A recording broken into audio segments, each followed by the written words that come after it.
How's it going, everybody? I'm meteorologist Joey Cragness back with your daily forecast. We have some more storms in store. We had some decent storms over the weekend. We had a 3-star map on Saturday, 4-star on Sunday. We'll go over those, and then covering the storms today around the Gulf Coast area. They could see some severe weather throughout the day. Already having some storms kicking off in Texas, doing some pretty good hail out there.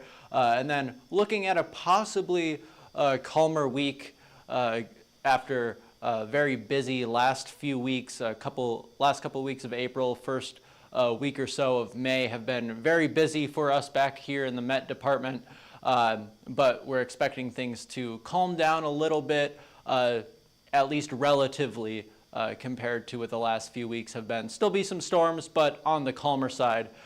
Going back into what we were looking at yesterday for storm reports, this is where we had our 4-star map for yesterday. Had some good hail out near the Killeen area, and then some good hail around Port Arthur, Louisiana, or Port Arthur, Texas, going into Louisiana, dropping some pretty decent sized hail out of those.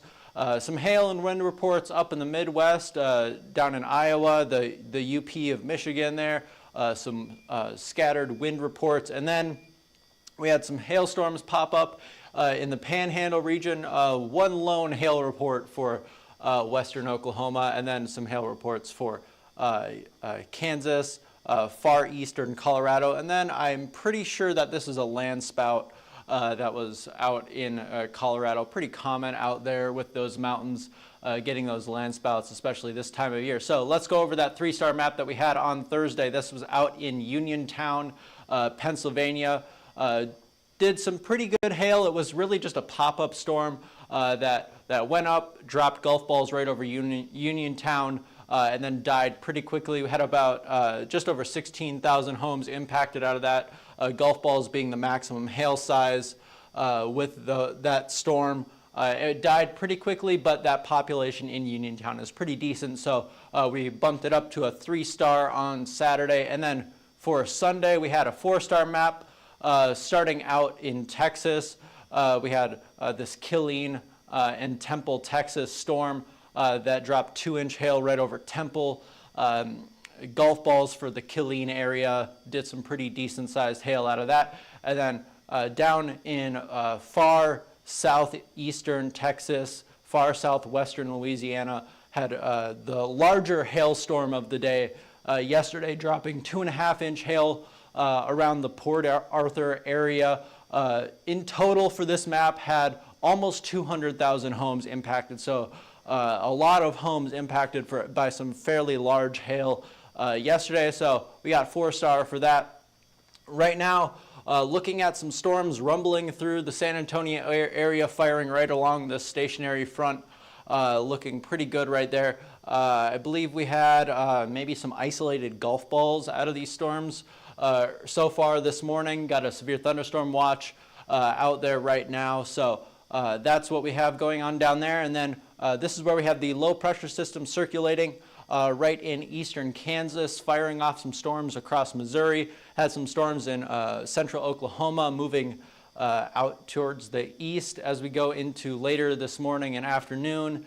Not too much out of those storms right now, and then we have another severe thunderstorm watch out in the Panhandle of Florida. I believe the one in Texas was actually a tornado watch out there, possibly. But have a decent line of storms going through the Panhandle right now. Could see some gusty winds out of those storms. Not expecting too much hail with these storms, just the way that they are organized right now. And then zooming back out for the rest of the country, we see this nice little dip in the upper atmosphere. A nice little trough that's kicking off these storms, looking like a cutoff low from the rest of the upper atmosphere there, circulating in Kansas, We've got a cold front extending down towards the south, firing off some of the storms in Texas, and then just some large-scale upper-level ascent that's triggering these storms along the Gulf Coast this afternoon. Right now, temperatures are pretty mild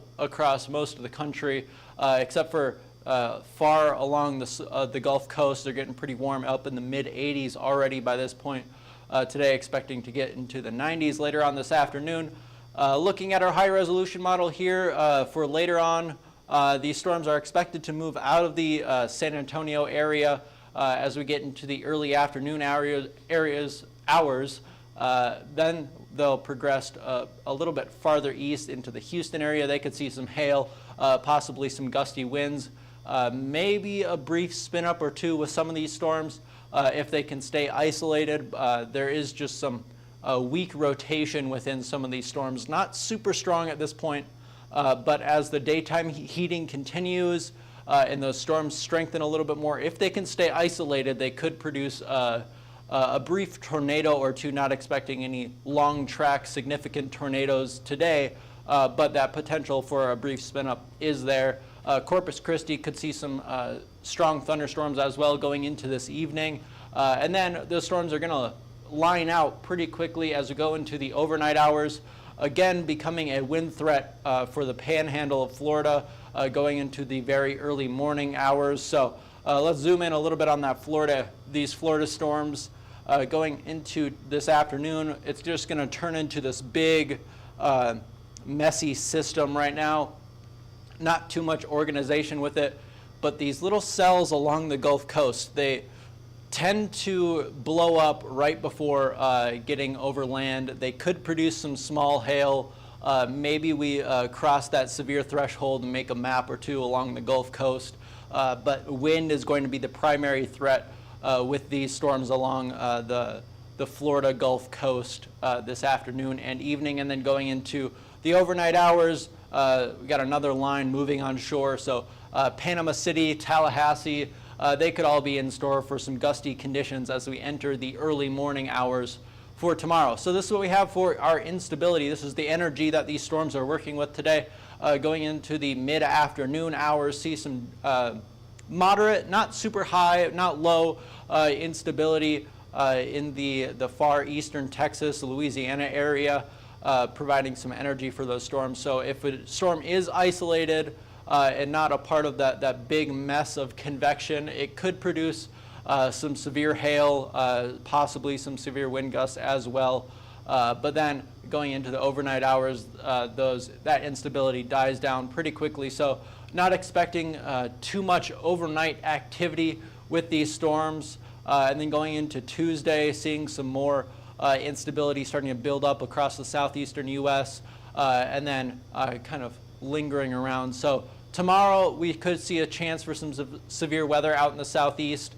Not expecting a super high-end day by any means, but it's just going to be some isolated, scattered severe thunderstorms possible for tomorrow out there. This is what we have for today going into this afternoon and evening.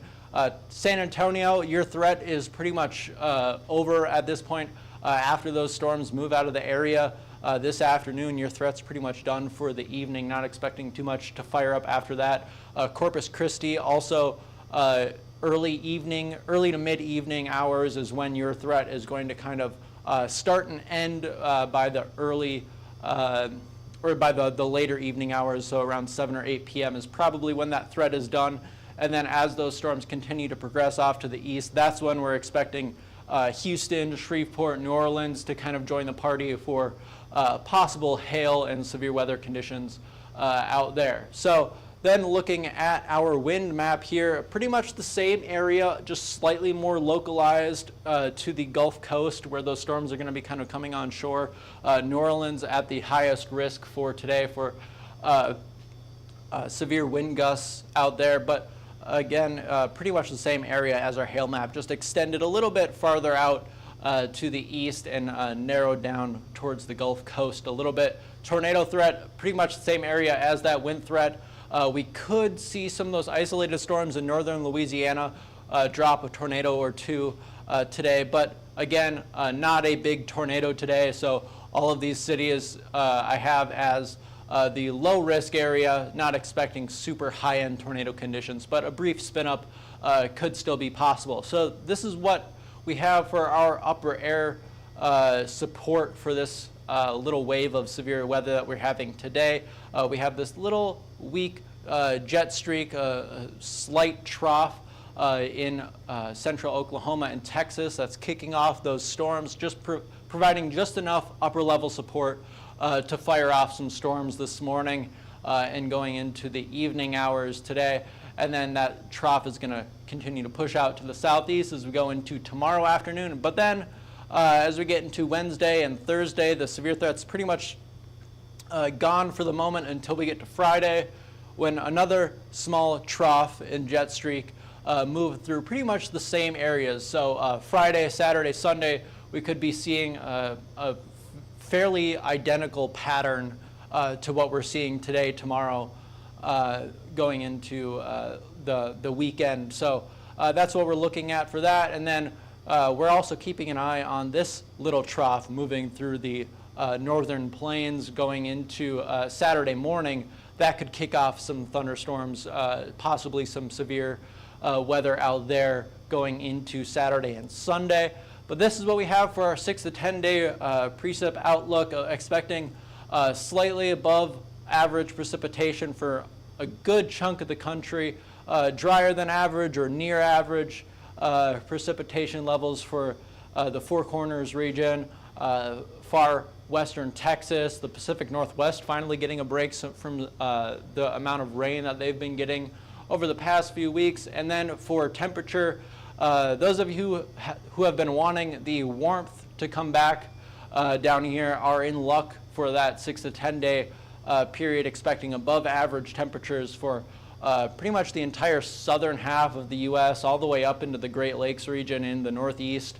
But we could see below average temperatures for the far northern plains like Montana and the Dakotas out there. So that's about all we have for today. If you're interested in learning more about us, go ahead and follow us on Twitter, Facebook, Instagram, YouTube, and TikTok. Or if you're interested in purchasing a plan, go ahead and scan that QR code up above me. Or you can give us a call at 855-334-4245. Email us at info@hailtrace.com or check out our website at hailtrace.com. That's it for now. I'm meteorologist Joey Cragness. Thanks for watching.